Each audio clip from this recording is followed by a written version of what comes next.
Supreme court Rana Sanaullah के खिलाफ परवेज इलाही की तौहीन अदालत की दरख्वास्त पर समाअत। अदालत ने राना सनाउल्लाह के बयान की अखबारी खबर और टीवी टॉक शो की ट्रांसक्रिप्ट तलब कर ली। ट्रांसक्रिप्ट मौसूल होने पर दोबारा समाअत होगी। तो सुप्रीम कोर्ट में राना सनाउल्लाह के खिलाफ परवेज इलाही की तौहीन अदालत की दरख्वास्त पर समाअत हुई।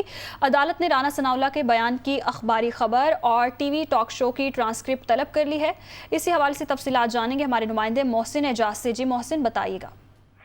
देखिए, सुप्रीम कोर्ट ऑफ पाकिस्तान में राना सनाउल्लाह के खिलाफ चौधरी परवेज इलाही की जानिब से दी गई तौहीन अदालत की दरख्वास्त पर समाअत हुई है और सुप्रीम कोर्ट ने राना सनाउल्लाह के बयान की अखबारी कटिंग्स, प्रेस कॉन्फ्रेंस का मुकम्मल ट्रांसक्रिप्ट और टीवी टॉक शो की भी तफसीलात तलब कर ली हैं।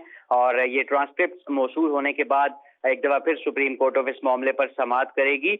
और आज जो होने वाली समाअत के मौके पर जस्टिस एजाजुल एहसन की सरबराही में 2 रुकनी बेंच ने इस केस की समाअत की।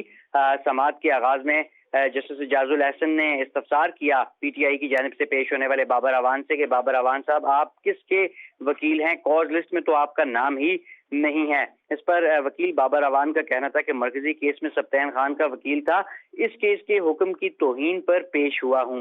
इस पर जस्टिस एजाजुल एहसन ने पूछा कि तौहीन अदालत कहाँ हुई और किस चीज पर हुई?